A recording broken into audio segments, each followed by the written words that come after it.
आप लोग को स्वागत करता हूं। जितने भी हमारे फर्स्ट ईयर के डियर स्टूडेंट हैं और उनका एडमिशन उनका सेशन 2022 से 23 है, तो उनके लिए क्लास स्टार्ट हो चुका है। सेकेंड ईयर के लिए भी स्टार्ट हो चुका है और थर्ड ईयर के लिए भी स्टार्ट है। ओके, तो आज का वीडियो जो मैं लेकर आया हूं आप सभी के लिए वो बिहेवियर साइंस के ऊपर है। पेपर 1 जो बायो साइंस होता है उसका मैं एक क्लास ले चुका हूँ, जिसमें 10 से 12 मैं आपको डिफिनीसन वर्ड समझाया हूँ। आज कुछ बिहेवियर साइंस के लगभग 10 जो है हम लोग पद को डिफिनीसन को समझेंगे, क्योंकि अगर आप ये पद सब छोटा छोटा नहीं समझेंगे अभी, तो जब शॉर्ट और लॉन्ग क्वेश्चन शुरू करेंगे तो वहाँ पे वो चीज़ें समझ में नहीं आएगा या देर से आएगा। तो ये सब बेसिक चीज़ें हैं, इसको सीखना ज़रूरी है, समझना। देखिए, बिहेवियर साइंस में साइकोलॉजी और सोशियोलॉजी दोनों आता है, यानी मनोविज्ञान और समाजशास्त्र दोनों के बारे में पढ़ना रहता है। समाज के बारे में भी पढ़ना रहता है और मन के बारे में भी पढ़ना रहता है। समझ गए? चलिए, तो देखिए, आप लोग अच्छे से देखिएगा। मैं बार बार कहता हूँ कि जो भी लोग हैं वो अच्छे से देखें, एक बार वीडियो देखें। एक बार इसी वीडियो में आपको मैं PDF का लिंक दे देता हूँ, तो वह PDF भी एक बार खोलकर ज़रूर पढ़ें और अपने कॉपी में नोट्स बनाएं, ठीक है।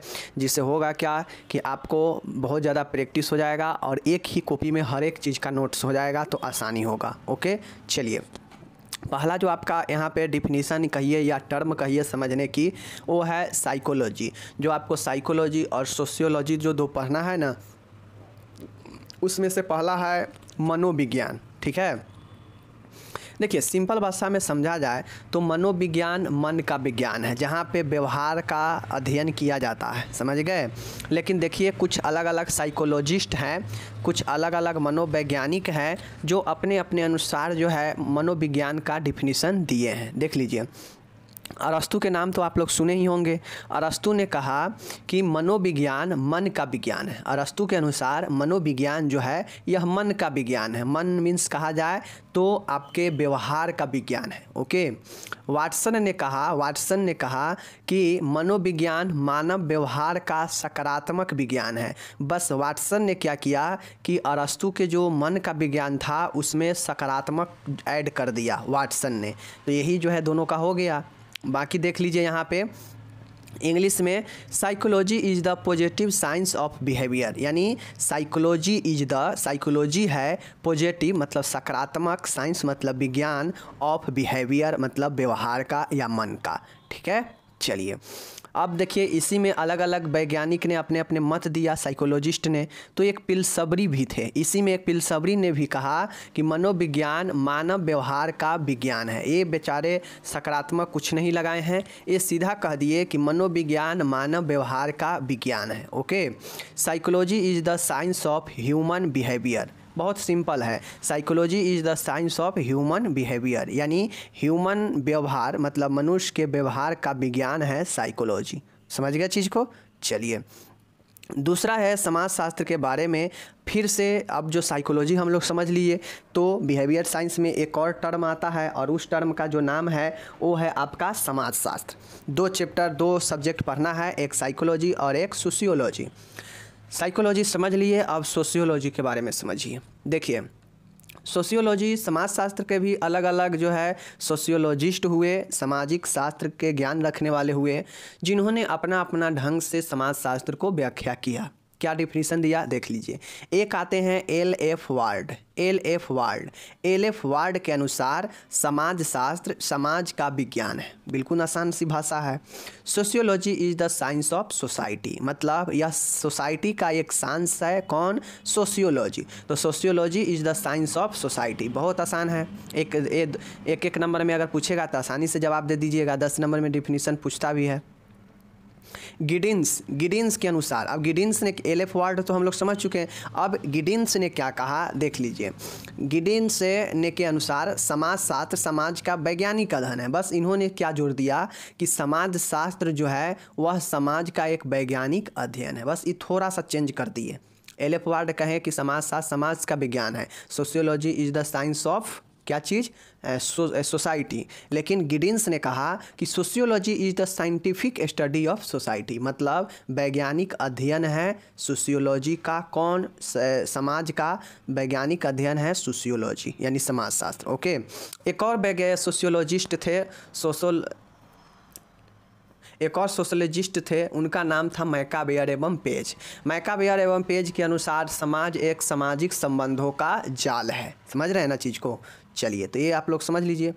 तीसरा देखिएगा मोटिवेशन। मोटिवेशन बहुत महत्वपूर्ण है, आपको आगे इससे शॉर्ट क्वेश्चन, लॉन्ग क्वेश्चन भी पूछता है मोटिवेशन से, मोटिवेशन के प्रकार से।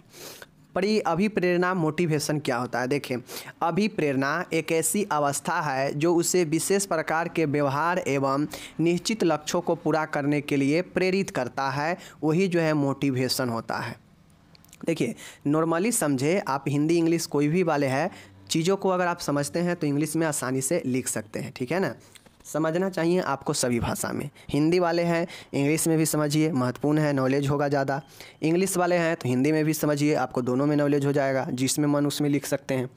तो मोटिवेशन क्या है? देखिए, व्यक्ति को मोटिवेशन कहीं से भी मिल सकता है, खुद से भी मिल सकता है, किसी व्यक्ति से, किसी सामान से, किसी परिस्थिति से भी, ठीक है ना? तो वो जो मोटिवेशन व्यक्ति को मिलता है, तो वह व्यक्ति के अपने कामों को पूरा करने के लिए मोटिवेट करता है, प्रेरित करता है, वही मोटिवेशन होता है। और जिस भी स्रोत से आपको, जिस भी स्रोत से आपको मोटिवेशन मिले, वह मोटिवेटर होता है, यानी प्रेरक होता है, जो प्रेरित करता हो आपको किसी भी काम को करने के लिए, तो वो प्रेरक हो जाएगा। जहाँ से मोटिवेशन मिलेगा वो स्रोत आपका क्या होगा? मोटिवेटर होगा, प्रेरक होगा। अब आप किसी भी चीज़ से प्रेरित हो गए, मतलब आप मोटिवेशन हो गए, आपको मोटिवेशन मिल गया, आप प्रेरित हो गए और काम को कर दिए, तो वो आपका मोटिवेशन हो गया। समझ गए चीज़ को? चलिए, तो अभिप्रेरणा मोटिवेशन क्या होता है? अभिप्रेरणा एक ऐसी अवस्था है, समझ गए, यह एक ऐसी सिचुएशन होता है जो उसे विशेष प्रकार के व्यवहार एवं निश्चित लक्ष्यों को पूरा करने के लिए प्रेरित करता है। देखिए, अभिप्रेरणा एक ऐसा अवस्था होता है कि जिस भी कंडीशन में आप रहेंगे और कहीं से उस समय आपको मोटिवेशन मिल गया, तो आप किसी भी काम को करने के लिए आपके अंदर एक पॉजिटिव सा एनर्जी आ जाएगा और आप कहेंगे कि अब ये काम हम कर देंगे। मीन्स आप प्रेरित हो गए हैं कहीं ना कहीं से, ठीक है? तो यह एक ऐसी अवस्था होता है जो उस विशेष प्रकार के व्यवहार और निश्चित लक्ष्यों को पूरा करने के लिए व्यक्ति को प्रेरित करता है, वही मोटिवेशन होता है। समझ गए? हिंदी में। इंग्लिश वाले देख लीजिए, motivation is such A state, मतलब एक मोटिवेशन एक ऐसी अवस्था होता है, स्टेट दैट्स, मतलब जो motives him to perform a particular types of behaviour and accomplish certain goal. मतलब मोटिवेशन एक ऐसी स्टेट है, ऐसी अवस्था है, डैट मोटिव्स, जो प्रेरित करता है, हिम मतलब स्वयं को, खुद को, परफॉर्म ए पार्टिकुलर टाइप मतलब परफॉर्म करने, मतलब करने के लिए, खुद के व्यवहार और जो निश्चित लक्ष्य है उसको प्राप्त करने के लिए जो प्रेरित करता है, वही मोटिवेशन कहलाता है। Motivation is a such state that motives him to perform a particular type of behaviour and accomplish certain goal. समझ गए?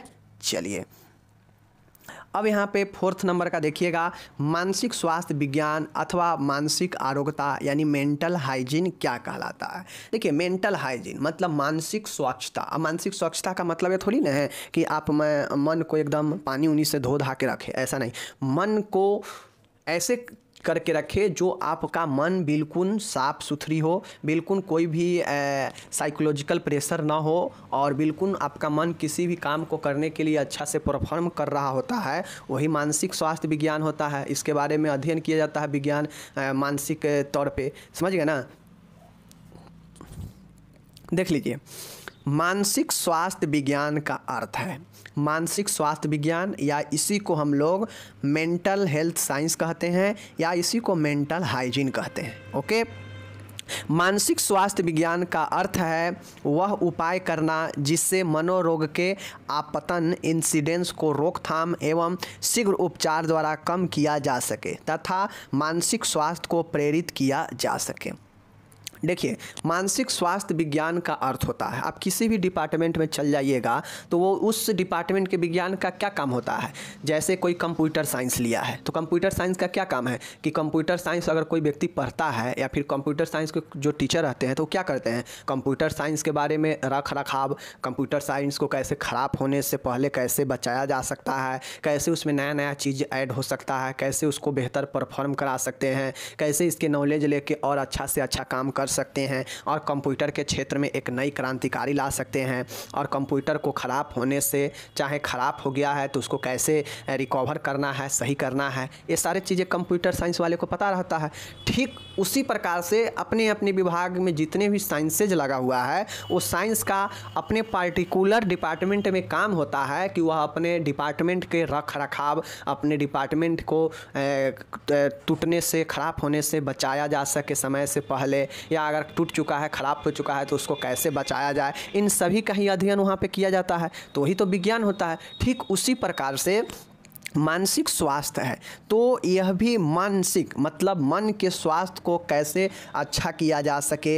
अगर कोई मनोरोग होने वाला है, या किसी व्यक्ति को मनोरोग हो चुका है, या किसी को अचानक से अटैक करता है मनोरोग, मानसिक रोग यानी पागलपन वगैरह, तो व्यक्ति में कैसे इस रोग को रोकथाम किया जाए, उसका शीघ्र से कैसे उपचार किया जा सके, और कैसे मानसिक स्वास्थ्य को प्रेरित किया जा सके, बढ़ाया जा सके अच्छे से अच्छे करने के लिए, यही आपका मेंटल हाइजीन होता है। ठीक है, समझ गए चीज़ को कि मानसिक स्वास्थ्य विज्ञान का अर्थ है कि वह उपाय करना जिससे मनोरोग मतलब जो मन का रोग है वह इंसिडेंस मतलब आपात में या फिर अचानक होने वाला मनोरोग को रोकथाम और शीघ्रता से उसका उपचार द्वारा कम किया जा सके तथा मानसिक स्वास्थ्य को प्रेरित किया जा सके, यही आपका मानसिक आरोग्यता या फिर मानसिक स्वास्थ्य विज्ञान होता है। ठीक है, चलिए अब यहाँ पे इसी को हम लोग देख लेते हैं। देखिए, मेंटल हेल्थ साइंस या मेंटल हाइजीन, इसका मीनिंग क्या होता है देख लीजिए।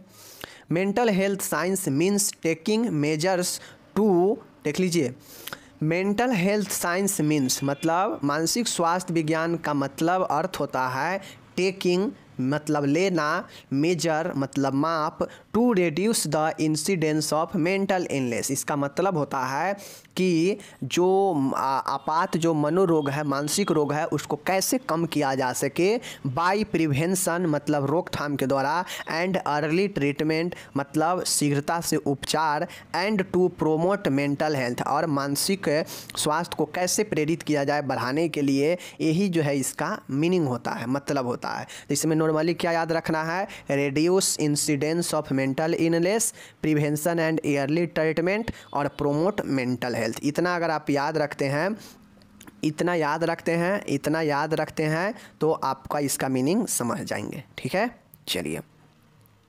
कुसमायोजन देखिए, कुसमायोजन माल एडजस्टमेंट। देखिए समायोजन नहीं बन पाना ही कुसमायोजन कहलाता है। अब समायोजन का मतलब है कि विभिन्न परिस्थितियों से अपने व्यवहार के तालमेल, अपने जगह से किसी व्यक्ति से किसी सिचुएशन से कठिन सिचुएशन में, ठीक है, समस्या से भरी हुई ज़िंदगी में, ठीक है, विभिन्न प्रकार के अपोजिट मतलब अपने तरीका से तो सब बना लेता है, अपने आप को सब ढाल लेता है। अगर किसी को अपने हिसाब से सिचुएशन मिलता है तो सब ढाल लेता है, लेकिन असल में समायोजन वही व्यक्ति बना पाता है जिसको निगेटिव सिचुएशन में भी, अपने से विपरीत परिस्थिति में भी व्यक्ति खुद को ढाल लेता है, उस सिचुएशन में उससे सामंजस्य बना लेता है, वही सामंजस्य होता है। और जो व्यक्ति खुद के विपरीत परिस्थिति में सामंजस्य नहीं स्थापित कर पाता है, उससे समस्या होता है परिस्थिति के साथ सामंजस्य बनाने में, तो वही कुसमायोजन होता है। ओके, समझ गए। चलिए देख लीजिए, कुसमायोजन व्यक्ति और उसके असंतुलन को दर्शाता है। माल एडजस्टमेंट का मतलब क्या होता है कि व्यक्ति और उसके असंतुलन को दर्शाता है। कुसमायोजन का मतलब ये होता है कि व्यक्ति खुद से या अपने खुद को और उसके असंतुलन बना रहता है। जब व्यक्ति व्यक्तिगत लक्ष्य एवं सामाजिक वातावरणों की मांग में समायोजन नहीं रख पाता है तो उसे कुसमायोजन कहते हैं। मतलब जो पर्यावरण को चाहिए कि हमें पर्यावरण को इस टाइप से रखना है, हमें पर्यावरण वातावरण में इस टाइप से रहना है, ठीक है, साथ ही हमारा क्या लक्ष्य करना है, तो इन सभी चीज़ों को जो है नहीं कर पाना, समायोजन नहीं रख पाना ही कुसमायोजन कहलाता है। समझ गए चीज़ को। चलिए इंग्लिश में आप लोग देख लीजिए माल एडजस्टमेंट क्या होता है, कुसमायोजन। माल देखिए माल एडजस्टमेंट, ठीक है ना, maladjustment reflect the person and his imbalance. मतलब माल एडजस्टमेंट का मतलब है कि व्यक्ति और खुद को असंतुलन को दर्शाना, ठीक है। When the person is not able to adjust in the demand of personal go. मतलब व्हेन मतलब जब, द पर्सन मतलब व्यक्ति, इज नॉट मतलब नहीं, एबल मतलब समर्थ, और एडजस्ट इन द डिमांड मतलब मांग में वह खुद को नहीं एडजस्ट कर पाता है, और पर्सनल गोल मतलब व्यक्तिगत लक्ष्य में, and social environment, then it is called maladjustment. मतलब माल एडजस्टमेंट रिफ्लेक्ट करता है पर्सन और उसके असंतुलन को दर्शाता है, ओके।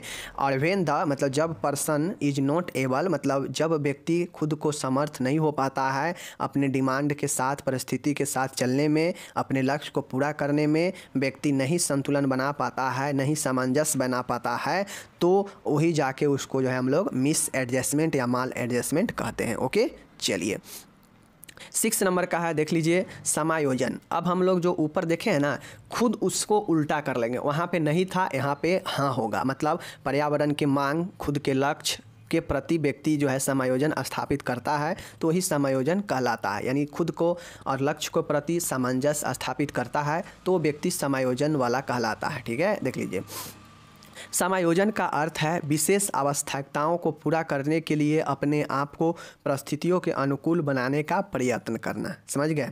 और इसी में नहीं कर देंगे कि अनुकूल बनाने के प्रयत्न नहीं हो पाना, यही जो है नहीं लगा देंगे तो कु समायोजन हो जाएगा। अगर लिखेंगे कि समायोजन का अर्थ है विशेष आवश्यकता, विशेष आवश्यकता मतलब कोई काम, कोई नॉलेजफुल चीज़ें करना, या फिर कोई घटना घटित हो गया उसमें कैसे सामंजस्य बनाना है, अगर इसके प्रति हम अनुकूल है अपने परिस्थितियों के प्रति, मीन्स हम में समायोजन है, समझ गए चीज़ को। चलिए अब एडजस्टमेंट का ही देख लीजिए यहाँ पे इंग्लिश में। एडजस्टमेंट मीन्स मतलब समायोजन का मतलब है ट्राई टू एडेप्ट, मतलब ट्राई टू एडेप्ट मतलब कोशिश करना, oneself to circumstances to meet a special need. मतलब समझ रहे ना कि यहाँ पे अनुकूल परिस्थितियों में भी खुद को सामंजस्य, खुद को अनुकूल परिस्थिति के प्रयत्न करना ही जो है एडजस्टमेंट कहलाता है। Adjustment means trying to adapt oneself to circumstance to meet a special need, समझ गए। चलिए 7वें नंबर का है तनाव। देखिए तनाव का हिंदी के मतलब क्या होता है। तनाव, तनाव एक चिंता उत्पन्न करने वाली अवस्था है। तनाव क्या है, स्ट्रेस क्या होता है, एक अवस्था होता है जहाँ पर व्यक्ति को क्या होता है, बहुत ज़्यादा चिंता उत्पन्न होता है और व्यक्ति स्ट्रेस में आ जाता है, जिसकी उत्पत्ति व्यक्ति के जीवन में उसकी सामंजस्य क्षमता से ज़्यादा जिम्मेदारियों व घटना का कारण बनती है। स्ट्रेस जो है व्यक्ति के अंदर कब आता है, चिंता कब होने लगता है, तनाव में व्यक्ति कब आ जाता है। तो देखिए तनाव एक चिंता उत्पन्न करने वाली आवश्यकता है। जो भी व्यक्ति टेंशन में रहता है ना, स्ट्रेस में रहता है, तनाव में, तो देखते होइएगा वो व्यक्ति कहीं ना कहीं किसी न किसी चीज़ के प्रति बहुत ज़्यादा चिंतित होता है, डरा हुआ होता है और उसके अंदर बहुत ज़्यादा तनाव स्ट्रेस होता है।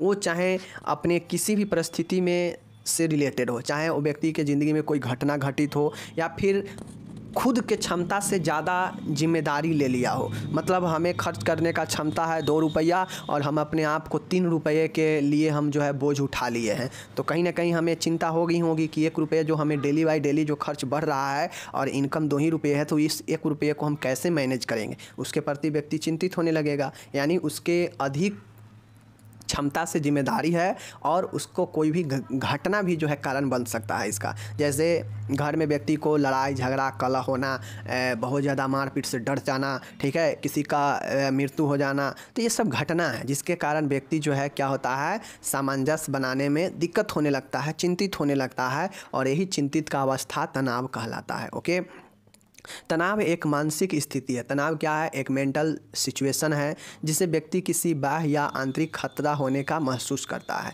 देखिए तनाव एक मानसिक स्थिति है, मेंटल सिचुएशन है, जहाँ पे व्यक्ति एक्सटर्नल और फिर इंटरनल जो है खतरा होने का महसूस करता है। व्यक्ति डरने लगता है, बहुत ज़्यादा चिंतित हो जाता है और फिर व्यक्ति जो है स्ट्रेस जो है हो जाता है, स्ट्रेस में चला जाता है। तो यही जो है आपका तनाव होता है। ओके, चलिए अब स्ट्रेस को हम लोग इंग्लिश में भी देख लेते हैं। देख लीजिए स्ट्रेस का मतलब, तो stress is an anxiety provoking condition. Stress क्या है? यह एक एंजाइटी प्रोवोकिंग कंडीशन मतलब एक चिंता का अवस्था है। डैट इज जो caused by responsibilities and event in A personal life that exceed his और हर एबिलिटी टू एडजस्ट। मतलब एंजाइटी जो है, स्ट्रेस एक एंजाइटी जो है कंडीशन है, अवस्था है।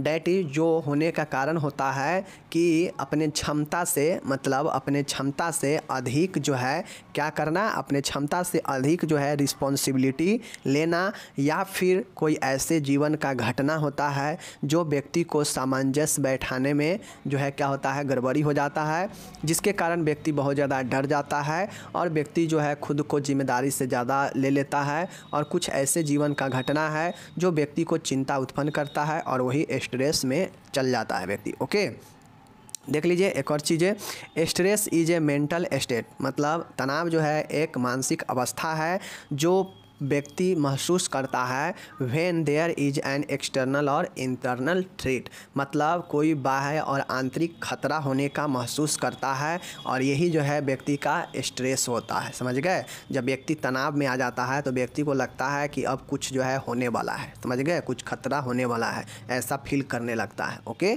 चलिए 8वें नंबर का है, बहुत शानदार है कि व्यक्तित्व पर्सनालिटी। देख लीजिए पर्सनालिटी, व्यक्ति के व्यवहार के समस्त गुणों को व्यक्तित्व कहते हैं। बहुत आसान है। देखिए व्यक्तित्व जो होता है ना, व्यक्ति के व्यवहार के समस्त गुणों को ही व्यक्तित्व कहते हैं। अब आप लोग जाइएगा इंटरव्यू में जाते हैं ना, तो सबसे पहले आप लोग का पर्सनालिटी ही चेक किया जाता है। पर्सनालिटी में व्यक्ति के पहनावा ओढ़ावा, चाल चलन, बोलने का तरीका, ठीक है, देखने का तरीका, मूवमेंट का तरीका, इस सब जो है व्यक्ति के व्यक्तित्व का पहचान है। इसीलिए कहा जाता है कि व्यक्ति के व्यवहार के समस्त गुणों को ही व्यक्तित्व कहा जाता है। मतलब व्यक्ति के अंदर जितने भी गुण है उस सभी गुणों का ही उसका व्यक्तित्व कहा जाता है, personality. Okay, personality is the total quality of an individual behaviour.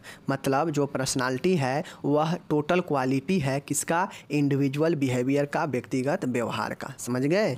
चलिए अब इसी को दूसरे भाषा में कहा गया है कि व्यक्तित्व व्यक्ति के गुणों का समन्वित रूप है। मतलब व्यक्तित्व जो है, पर्सनालिटी जो है, व्यक्ति के टोटल गुणों का समन्वित मतलब एक समूह है, एक रूप है। ठीक है, personality is an integrated pattern of individual traits. मतलब पर्सनालिटी एक है integrated pattern of individual traits, मतलब व्यक्तिगत गुणों का एक समन्वित रूप है। समझ गए? चलिए ये हो गया आपका। 9th नंबर के देखिएगा, बहुत शानदार है, अंतर्द्वंद या इसी को संघर्ष, कॉन्फ्लिक्ट बोलते हैं। ओके, अंतर्द्वंद या संघर्ष, इसी को हम लोग कॉन्फ्लिक्ट बोलते हैं। समझ गए? ध्यान दीजिएगा, यह सब एक मनोरोग का स्थिति होता है। समझ गए ना? चलिए, जब व्यक्ति दो लक्ष्यों में से किसी एक लक्ष्य को चुनना होता है या एक ही लक्ष्य के प्रति व्यक्ति में धनात्मक या ऋणात्मक दोनों ही भाव उत्पन्न होते हैं तो इससे संघर्ष उत्पन्न होता है। संघर्ष व्यक्ति की वह अवस्था है जिसमें विरोधी और समान शक्ति प्रेरणाएं एक ही समय में कार्यरत करती है। देखिए मैं आपको सीधा तौर पे बताता हूँ, संघर्ष का मतलब या अंतर्द्वंद का मतलब क्या होता है। सबसे पहले समझिए द्वंद्व मतलब क्या होता है। द्वंद्व मतलब कंपटीशन। द्वंद्व मतलब क्या चीज़? कंपटीशन। समझ गए ना? कंपटीशन, या फिर द्वंद्व मतलब दो भी कह सकते हैं, दो तरह का। ठीक है ना? और अंतः मतलब अंदर, और द्वंद्व मतलब दो, मतलब अंदर दो प्रकार के विचार उत्पन्न होना। एक ऐसा विचार जो आपको कहता हो कि नहीं नहीं नहीं ये यार ये काम नहीं करो, ये गलत है, और एक ऐसा विचार जो उसी समय उत्पन्न होगा कि नहीं नहीं ये काम करना चाहिए, काम तो बहुत अच्छा है। मतलब एक है जो आपको रोकता हो करने से, और एक विचार हो जो आपको बढ़ाता हो करने से। तो और यह चीज़ें दोनों जो है एक ही समय में उत्पन्न होता हो। तो जब समझ लीजिए कि आपके दिमाग में जब एक ही समय में दो तरह के विचार उत्पन्न होते हैं तो आप क्या होते हैं? आप सामंजस्य में पड़ जाते हैं कि क्या करें, नहीं करें, नहीं करें, और उस समय आपके अंदर एक संघर्ष उत्पन्न हो जाता है। आप लड़ने लगते हैं खुद से कि हम ये करें या ये करें, ये करें या ये करें। एक मन कहता है कि ना करो और एक मन कहता है कि करो। तो अब इस बीच में व्यक्ति उलझने लगता है, और व्यक्ति जो है व्यक्ति कौन सा काम करे इसको चुनने में व्यक्ति को प्रॉब्लम होने लगता है। समझ गए ना? तो यही अंतर्द्वंद या कॉन्फ्लिक्ट या इसी को संघर्ष कहते हैं। समझ गए? समझ गए चीज़ को? चलिए संघर्ष व्यक्ति की वह अवस्था, वह कंडीशन होता है जिसमें विरोधी और समान, मतलब एक विरोध करने वाला और एक प्रोत्साहित करने वाला शक्ति एक ही समय में कार्य करता है। मतलब मैंने पहले ही समझ दिया कि संघर्ष एक ऐसी अवस्था होता है जहाँ पे आपको मन में दो तरह के भावना उत्पन्न होगा, दो तरह के विचार होगा या दो तरह के लक्ष्य आएगा सामने, कहेगा कि एक लक्ष्य को चुने, एक लक्ष्य को ना चुने, दोनों को चुने, दोनों को नहीं चुने, या एक को चुने या एक को ना चुने। इस तरीक़ा से दो तरह के अपोजिट विचार उत्पन्न होता है जो व्यक्ति को लक्ष्य को रोकता है रोक पाने से, और उस समय जो व्यक्ति के अंदर संघर्ष उत्पन्न हो जाता है। समझ गए? यही अंतर्द्वंद या संघर्ष होता है। ओके, चलिए अब इंग्लिश यहाँ पे देख लीजिए, कॉन्फ्लिक्ट का हिंदी इंग्लिश क्या होता है। कॉन्फ्लिक्ट एराइज, मतलब कॉन्फ्लिक्ट मतलब संघर्ष या अंतर्द्वंद। Arise when a person has to choose between two goals, मतलब जब व्यक्ति दो गोल चुनता है तो व्यक्ति के अंदर कॉन्फ्लिक्ट उत्पन्न होता है। या when a person has both positive and negative feelings toward the same गोल, मतलब व्यक्ति अब खुद को महसूस करता हो एक लक्ष्य के लिए दो भावना उत्पन्न होना। मतलब सीधा समझिए कि नेगेटिव फील्स और पॉजिटिव फील्स, दोनों प्रकार के फील्स जो है व्यक्ति जो है टूवर्ड्स द सेम गोल, मतलब सेम एक ही गोल के लिए दो अलग अलग विचार थॉट उत्पन्न होना, महसूस होना, एक पॉजिटिव एक नेगेटिव, एक अचीव कर ले एक छोड़ दे, एक कर ले एक छोड़ दे, एक डू एंड एक डू नॉट, ऐसे प्रकार से भावना उत्पन्न होता हो। ठीक है, तो वही व्यक्ति के अंदर संघर्ष जो है उत्पन्न कर देता है। समझ गए? यही कहता है conflict arise when a person has to choose between two goals और when a person has both positive and negative feelings toward the same goal. ठीक है, चलिए उसके बाद देखिए कॉन्फ्लिक्ट इज दैट स्टेट, मतलब संघर्ष एक ऐसी अवस्था है ऑफ द इंडिविजुअल, मतलब व्यक्तिगत, इन विच जिसमें opposing and equal power motivate are the work at the same time, मतलब एक ही काम को करने के लिए दो तरह अलग अलग जो है व्यक्ति के अंदर भावना प्रेरित होना ही जो है संघर्ष का अवस्था कहलाता है। समझ गए? Conflict is that state of individual in which opposing and equal power motivation are at work at the same time. समझ गए चीज़ को? चलिए अब हम लोग आते हैं यहाँ पे एक लास्ट वाला है फ्रस्ट्रेशन, कुंठा या निराश। देखिए ऊपर में हम लोग देखे हैं कॉन्फ्लिक्ट और एक है फ्रस्ट्रेशन, दोनों महत्वपूर्ण है। फ्रस्ट्रेशन या इसी को कुंठा बोलते हैं साइकोलॉजिकल भाषा, और निराशा इसको नॉर्मल भाषा बोलते हैं। नहीं कहता व्यक्ति के अंदर फ्रस्ट्रेशन आ गया है, बहुत फ्रस्ट्रेशन से भरा हुआ है, मतलब बहुत इसके अंदर ही अंदर कुंठा मतलब कुंठित होना, मतलब अपने ही अंदर जो है एक प्रकार से ऐसी व्यवहार जो व्यक्ति को कुंठित करता हो। समझ गए ना? देखिए कुंठा शब्द की उत्पत्ति लैटिन भाषा के शब्द फ्रस्ट्रा से हुई है। सबसे पहले याद रखिए कि जो कुंठा है, इस कुंठा शब्द की यानी फ्रस्ट्रेशन का जो उत्पत्ति है वह लैटिन भाषा के फ्रस्ट्रा से हुआ है, फ्रस्ट्रा से हुआ है। समझ गए चीज़ को? चलिए अब देखिए इधर मेन इसका अर्थ है किसका? फ्रस्ट्रा का लक्ष्य के मार्ग में कोई बाधा आना, लक्ष्य के मार्ग में कोई बाधा आना। फ्रस्ट्रा का मतलब क्या होता है कि आगे कोई लक्ष्य है और लक्ष्य पाने हम जा रहे हैं, लक्ष्य के लिए काम कर रहे हैं, उससे पहले ही कोई बाधा आ जाना लक्ष्य के रास्ता में, वही जो है फ्रस्ट्रेशन या कुंठा या निराशा कहलाता है। ठीक है, आज के समय में व्यक्ति को दैनिक जीवन यापन करने में अनेक कठिनाइयों का सामना करना पड़ता है। अब व्यक्ति आज के समय में देखते होइएगा व्यक्ति बहुत ज़्यादा फ्रस्ट्रेशन से भर जाता है। क्यों? क्योंकि व्यक्ति के आज के समय में दैनिक जीवन यापन करने में बहुत सारे कठिनाइयों का सामना करना पड़ता है। ठीक है, साथ ही उसे अपने वातावरण के साथ समायोजन करने में समय समय पर कभी कभी विशेष समस्याएं आ जाती हैं। जब व्यक्ति को अंदर फ्रस्ट्रेशन होता है तो व्यक्ति जो है वातावरण से समायोजन भी नहीं बना पाता है, समायोजन बनाने में समस्या आ जाती है जिनका वह समाधान नहीं कर पाता है। और व्यक्ति जब इसी समायोजन को जब वह समस्या आता है वहाँ पे वह समाधान नहीं कर पाता है, फलस्वरूप वह कुंठा का शिकार हो जाता है। सीधा समझिए कि हमें कोई लक्ष्य के पाना है, ठीक है, हमें कोई काम करना है, हम उस काम के लिए बहुत दिनों से काम कर रहे हैं, बहुत दिनों से मेहनत कर रहे हैं, बहुत चीज़ें सोचे विचारे हैं कि ये काम हो जाएगा तो ऐसे होगा वो होगा ये करेंगे।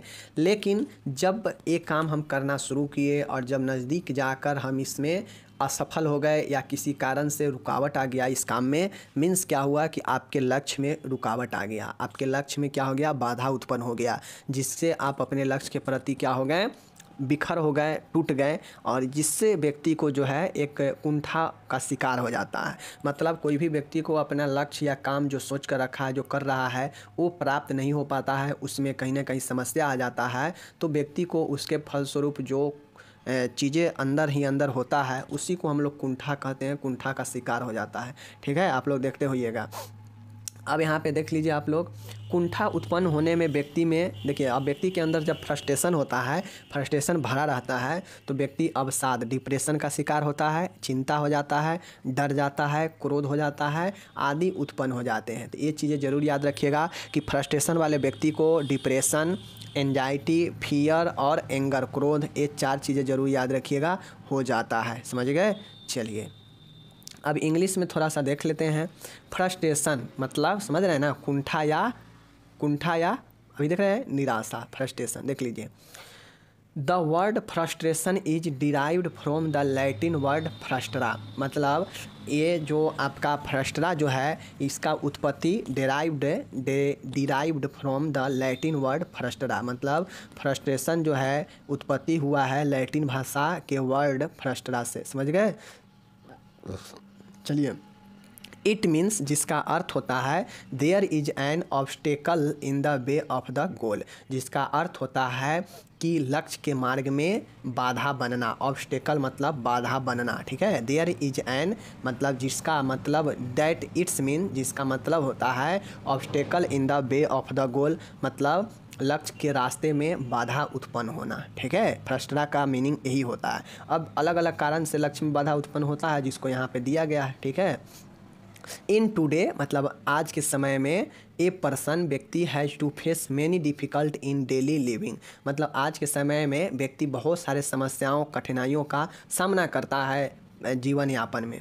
एज वेल एज ही सम टाइम, जैसा कि कुछ समय फेस स्पेशल प्रॉब्लम, व्यक्ति कुछ ऐसे विशिष्ट समस्याओं का फेस करता है। While adjusting with his environment which his is unable to solve, as a result which he become frustrated falls prey to, मतलब व्यक्ति जब अपने आप को वातावरण से सामंजस्य या फिर समस्याओं को हल नहीं कर पाता है, तो व्यक्ति जो है क्या होता है, कुंठित हो जाता है। विच ही बिकम्स फ्रस्ट्रेटेड मतलब वह क्या होता है, कुंठित हो जाता है। समझ गए? जाहिर सी बात है, हम कोई लक्ष्य के लिए काम कर रहे हैं कि हम कल जो है IAS IPS या फिर नर्सिंग ऑफिसर वगैरह वगैरह बनेंगे, लेकिन हम काम कर रहे हैं और आगे समय में कुछ ऐसा चीज़ें हो जाए कि हम जो है ये सबसे बिल्कुल अलग हो जाए, लक्ष्य हमारा टूट जाए, तो फिर क्या होता है, व्यक्ति फ्रस्ट्रेशन में चला जाता है, और फ्रस्ट्रेशन के साथ ही व्यक्ति में डिप्रेशन आ जाता है, बहुत ज़्यादा डर जाता है, बहुत ज़्यादा भयभीत हो जाता है व्यक्ति, एंजाइटी, चिंता होने लगता है, जिससे व्यक्ति स्ट्रेस में भी चला जाता है। समझ रहे हैं ना चीज़ को? चलिए अब यहाँ पे देखिए, डिप्रेशन, एंजाइटी, फियर, एंगर, क्रोधित ETC arise in a person due to frustration, frustration के कारण व्यक्ति में डिप्रेशन, एंजाइटी, फियर और एंगर मतलब अवसाद, चिंता, डर और क्रोध, ये जो चीज़ें हैं व्यक्ति के अंदर पहुंच जाता है फ्रस्ट्रेशन होने के कारण। ठीक है, तो यही आपका आज 10 टर्म हम लोग समझे हैं अच्छे से। आप लोग अगर इसको अच्छे से नहीं समझे हैं तो वीडियो को once more watching and please download the PDF from the description, and please share and subscribe for more updates and regular watch the video and becomes the good students. Okay, चलिए मिलेंगे अगले video में, तब तक आप लोग अपना ख्याल रखिए। बाकी अगर कोई इसमें सुधारना है तो आप लोग ज़रूर बता सकते हैं, हम ज़रूर इसमें करेक्शन करेंगे। ओके, धन्यवाद।